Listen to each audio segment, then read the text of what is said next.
Hello everyone, कैसे हैं आप सब। एक बार पुनः शिव कोचिंग क्लासेस पर स्वागत है। क्लास 12 केमिस्ट्री एनसीईआरटी में चैप्टर 4 चल रहा है, डी और एफ ब्लॉक के एलिमेंट्स। डी ब्लॉक के तत्वों का भौतिक गुण हम अभी करा रहे हैं, जिसमें आज का टॉपिक है संक्रमण धातुओं का रंगीन आयन, अर्थात संक्रमण धातुएं किस प्रकार से रंगीन आयन बनाते हैं। क्वेश्चन कैसे पूछा जाता है, संक्रमण धातुएं एवं उनके अनेक यौगिक रंगीन होते हैं क्यों। तो क्वेश्चन बच्चों साथ में हम कराते चलते हैं। इसके पहले हमने जो भी भौतिक गुण कराया है वो हमारे प्लेलिस्ट में क्रम से मिल जाएगा, मतलब चैनल पे जाएंगे, शिव कोचिंग क्लासेस में प्लेलिस्ट बना हुआ है, आप लोग क्रम से देखेंगे बच्चों, सारा चीज क्लियर हो पाएगा। और हर एक लेक्चर में क्वेश्चन भी बताते चलता हूं कि क्वेश्चन किस प्रकार से पूछा जा सकता है। तो चलिए शुरू करते हैं बच्चों। संक्रमण धातुओं का रंगीन आयन, मुख्य रूप से आप लोगों को यह पता होना चाहिए कि संक्रमण धातुओं में बच्चों डी संक्रमण पाया जाता है। अर्थात संक्रमण धातु किसे कहते हैं, सबसे पहले तो ये बता दो आप लोग, एक नंबर का क्वेश्चन आ जाता है कभी कभी कि भाई संक्रमण धातु किसे कहते हैं। डी ब्लॉक के तत्वों को संक्रमण धातु कहा जाता है और ये एस और पी के बीच मध्यस्थता का कार्य करता है, संक्रमण का कार्य करता है, इसलिए ये आपका बच्चों संक्रमण धातु कहलाता है। यानी डी ब्लॉक के तत्व संक्रमण धातु क्यों कहलाते हैं, क्योंकि एस और पी के बीच में दोनों को जोड़ने का काम करते हैं। अब डी ब्लॉक में बच्चों सभी के सभी एलिमेंट्स की मैं बात करता हूं, उसका प्रॉपर्टी ही है कि n-1 डी कक्षक अपूर्ण रहता है। जिंक में अपूर्ण नहीं है, उसी को कहते हैं बच्चों कि ये आपका डी ब्लॉक का एलिमेंट्स नहीं है। कभी कभी ये क्वेश्चन पूछा जाता है कि जिंक को हम डी ब्लॉक के एलिमेंट्स नहीं मानते, क्यों, क्योंकि उसमें डी में पूरे के पूरे 10 इलेक्ट्रॉन भरे हैं। प्रॉपर्टी ही है कि संक्रमण धातु या डी ब्लॉक का तत्व जिसमें n-1 डी कक्षक अपूर्ण होना चाहिए, तभी वो आपका डी ब्लॉक का एलिमेंट्स कहलाएगा। कुछ अपवाद है जिंक के जैसे, है ना, तो आप लोग परेशान मत होना। चलिए हम जब बात करते हैं डी ब्लॉक के एलिमेंट्स की बात करते हैं बच्चों, तो इसमें n-1 डी कक्षक अपूर्ण रहता है। क्या रहता है, अपूर्ण रहता है। अपूर्ण रहने से क्या होता है कि जैसे हमारे पास डी के 5 कक्षक हैं, डी के 5 कक्षक होते हैं, 5 कक्षक में जब इलेक्ट्रॉन भी पूर्ण रूप से युग्मित नहीं है, अयुग्मित इलेक्ट्रॉन है, तो फिर इलेक्ट्रॉन भी क्या करते हैं, एक कक्षक से दूसरे कक्षक में घूमने का विचार करते हैं, और जब इधर उधर तितर बितर होते हैं तो भाई यही आपका डी संक्रमण कहलाता है। मान लीजिए इसमें एक एक इलेक्ट्रॉन है, हो सकता है किसी में 2 भी इलेक्ट्रॉन हो। अब यहाँ पे 3 जो है अयुग्मित कक्षक हैं, मतलब 2 इलेक्ट्रॉन नहीं है, तो यहाँ पे जो आपका पहला दूसरा है ना, यहाँ पे कक्षक, इसके इलेक्ट्रॉन सोचेंगे कि हम भाई यहां भी जाकर के घूम सकते हैं, और ये जब घूमते हैं तो निम्न ऊर्जा स्तर से उच्च ऊर्जा स्तर पे भी जाने की कोशिश करते हैं। तो यही परिघटना आपका डी संक्रमण कहलाता है। ये डी संक्रमण का मतलब होता क्या है कि डी कक्षक का इलेक्ट्रॉन अपने कक्षक से छोड़कर दूसरे कक्षक में जाए, तो आपका डी संक्रमण कहलाता है। संक्रमण है ना, ध्यान रखिएगा, संक्रमण मतलब संकरित हो जाए, दूसरे के साथ जाकर ज्वाइंट हो जाए। जैसे भाई साहब आपको कमरा एक अलॉट हुआ कि भैया इस रूम नंबर में आपको रहना है, लेकिन अकेले रह रह के बोरिंग लग रही ना आपको, तो बोले भैया हम दूसरे कमरे में भी जाएंगे। तो जब आप जाओगे तो आपका क्या हो गया, वो एक प्रकार से संक्रमण हो रहा है।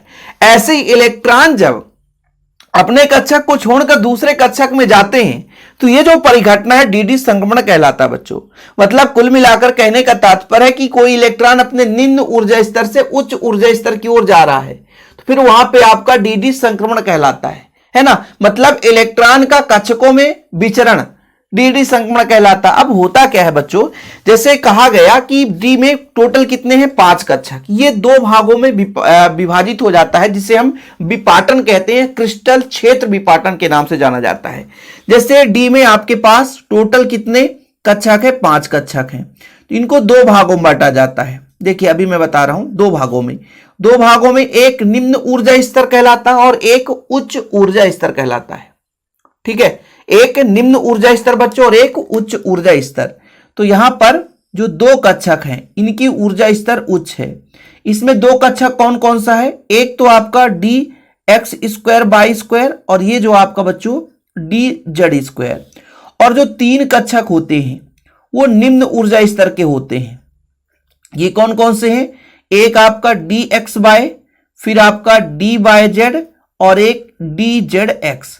इसे हम निम्न ऊर्जा स्तर कहते हैं, इसे उच्च ऊर्जा स्तर कहते हैं। अब डी मान लीजिए इसका जो टोटल एनर्जी था ये है।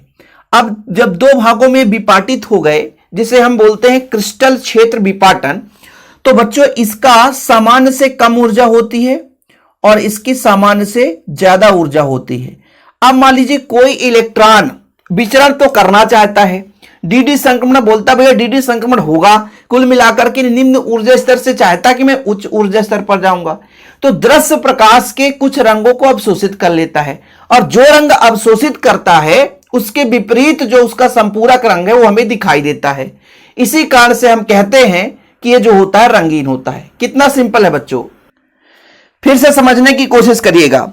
मैं ये बोल रहा हूं कि कोई इलेक्ट्रॉन निम्न ऊर्जा स्तर से उच्च ऊर्जा स्तर पर जाना चाहता है। जब उच्च ऊर्जा स्तर पर जाता है तो क्या करता है कि दृश्य प्रकाश से कुछ रंगों को अवशोषित करेगा। भाई देखो एनर्जी तो लेगा, भाई एनर्जी लेगा कि नहीं, जब एनर्जी लेता है तो कुछ रंगों को साथ में अवशोषित कर लेता है, तो उसके संपूरक में हमें कोई रंग दिखाई देता है, मतलब जिसे ऑब्जर्व नहीं करेगा उसका संपूरक रंग होगा कि नहीं। अब संपूरक रंग क्या होता है इस पर भी हम चर्चा करेंगे।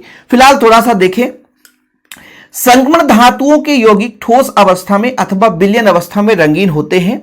संक्रमण धातुओं में n-1 डी कक्षक अपूर्ण होता है। अपूर्ण का मतलब पूर्ण रूप से 10 इलेक्ट्रॉन नहीं भरे रहते, तथा उसमें कई अयुग्मित इलेक्ट्रॉन होते हैं। यह सारा चीज मैंने बताया।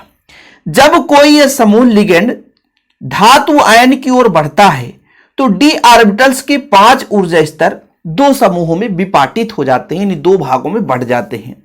एक तो आपका डी कक्षक dx/d z dz(x) और ये आपका dx² और dz²। ये निम्न सामान्य से निम्न ऊर्जा और ये उच्च ऊर्जा स्तर पे चला जाता है। आगे देखिए, विपाटन के कारण एक समूह की ऊर्जा सामान्य से अधिक तो दूसरे समूह की ऊर्जा सामान्य से कम हो जाती है। ऐसी स्थिति में यदि कोई अयुग्मित इलेक्ट्रॉन आवश्यकता अनुसार एक ऊर्जा स्तर से दूसरे ऊर्जा स्तर पे जाता है तो ऊर्जा का अवशोषण करता है। ऊर्जा मतलब एक प्रकाश, जैसे श्वेत प्रकाश ऊर्जा लिया। जब श्वेत प्रकाश की किरण विलयन में पड़ती है तो डीडी संक्रमण होकर ऊर्जा का अवशोषण होता है। इस ऊर्जा के अनुरूप उपयुक्त रंग का अवशोषण होता है तथा उसके संपूरक रंग के रूप में हमें विलयन का रंग दिखाई देता है। समझो, कहने का तात्पर्य कि भाई जैसे ही कोई इलेक्ट्रॉन निम्न ऊर्जा स्तर से उच्च ऊर्जा स्तर पर जाता है तो वो ऊर्जा ग्रहण करता है। ऊर्जा कहां से प्राप्त करता है? श्वेत प्रकाश से प्राप्त करता है। अब श्वेत प्रकाश से कुछ रंग को अवशोषित कर लिया, जिस रंग को अवशोषित करता है उसका संपूरक रंग हमें दिखाई देता है। क्यों? क्योंकि भाई जिसको अवशोषित कर लिया वो तो दिखाई देगा नहीं, भले ही चाहे वो फिर अपने मूल स्थिति पे आए तो दिखाई दे, बाकी विलयन की अवस्था में दिखाई नहीं देता। तो इसके संपूरक के रूप में कैसे याद करेंगे देखिएगा। यदि बच्चों यहां पे हम लिखते हैं वायलेट, वायलेट का जो अपोजिट होता है वो येलो होता है बच्चों। क्या होता है? येलो कलर होता है। ठीक है, यहां पर हम लिखते हैं ब्लू, इसका जो अपोजिट होता है बच्चों इसका होता है ऑरेंज। ठीक, और बच्चों यदि ग्रीन है तो ग्रीन का रेड, ये हो गया। यदि रेड कलर को अवशोषित कर लिया तो फिर हमें ग्रीन दिखाई देगा। क्या दिखाई देगा? ग्रीन। यदि ब्लू को अवशोषित कर लिया तो फिर हमें ऑरेंज दिखाई देगा बच्चों। क्या देगा? ऑरेंज दिखाई देगा। यदि येलो को अवशोषित कर लिया, ठीक है, तो फिर हमें वॉयलेट दिखाई देगा, बैगनी रंग।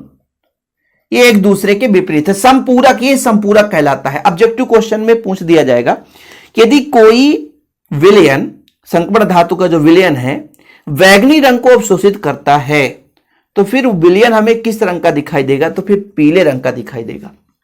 बिल्कुल क्वेश्चन पूछा ही जाएगा ऐसे ऑब्जेक्टिव में। ठीक है, आगे चलकर कॉम्पिटिटिव में आता है कि नीले रंग को अवशोषित कर लिया तो फिर हमें ऑरेंज कलर दिखाई देगा। तो मुख्य रूप से रंगीन आयन बनने का कारण है डीडी संक्रमण। डीडी संक्रमण का मतलब है इलेक्ट्रॉनों का कक्षकों में विचरण, घूमना, है ना, आवारा घूमना, है ना। इसका मतलब निम्न ऊर्जा स्तर से उच्च ऊर्जा स्तर पे जाना। और जब उच्च ऊर्जा स्तर पे जाता है तो ऊर्जा लेता है, ऊर्जा में से कुछ रंग को ले लिया तो जो रंग नहीं लिया उसको दिखाई दे देता है। सिंपल है। ठीक है, ये सारा चीज है बच्चों। क्वेश्चन की बात कर रहे थे, क्वेश्चन देखो बड़ा सिंपल है। संक्रमण धातु एवं उनके अनेक यौगिक रंगीन होते हैं क्यों? देखिए, संक्रमण धातु आयनों का रंग अपूर्ण रूप से भरे हुए n-1 डी कक्षक के कारण होता है, क्योंकि अयुग्मित इलेक्ट्रॉन्स होते हैं। संक्रमण धातु आयनों में जिनमें अयुग्मित डी इलेक्ट्रॉन्स है, इन इलेक्ट्रॉन का एक डी कक्षक से दूसरे डी कक्षक में संक्रमण होता है। वही चीज होता है कि आवारा घूम रहा है।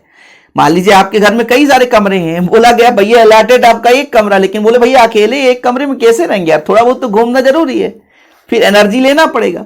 इस संक्रमण के समय में दृश्य प्रकाश से कुछ विकिरणों का अवशोषण करता है तथा शेष विकिरणों को रंगीन प्रकाश के रूप में उत्सर्जित कर देता है। मतलब भाई कई सारे श्वेत प्रकाश में कई सारे कलर हैं, तो कुछ रंगों को अवशोषित कर लिया, तो उसमें से कुछ रंग अवशोषित तो हो गया, लेकिन उसका संपूरक रंग हमें दिखाई देता है। अतः आयन का रंग उसके द्वारा अवशोषित रंग का पूरक होता है। सिंपल है। यहां पर एग्जाम्पल भी दिया है कि जैसे आपका एक यौगिक है, इसका आयन नीला दिखता है। क्यों? क्योंकि दृश्य प्रकाश के लाल रंग के इलेक्ट्रॉन के उत्तेजना के लिए अवशोषित करता है। मतलब जब इलेक्ट्रॉन उत्तेजित होकर निम्न ऊर्जा से उच्च ऊर्जा स्तर पे जाता है तो लाल रंग को अवशोषित कर लेता है, इस कारण से ये नीला दिखाई देता है। कभी कभी ये ऑब्जेक्टिव में पूछा जाता है बच्चों कि Cu4 पॉजिटिव किस रंग का होता है? नीला। Cu3 पॉजिटिव बैगनी, Mn3 पॉजिटिव गुलाबी, Fe3 पॉजिटिव पीला, ठीक है, या Fe2 पॉजिटिव हरा। ये ऑब्जेक्टिव क्वेश्चन पूछ दिए जाते हैं, इसलिए मैंने यहाँ पे ऐड कर दिया है। तो रंगीन आयन वाला फंडा खत्म है, आपसे बन जाएगा।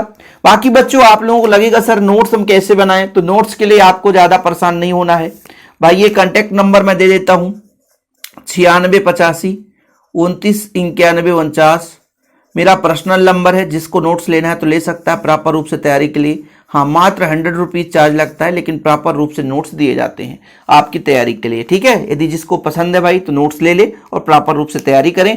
फिलहाल अभी के लिए इतना ही। जय हिंद, वंदे मातरम।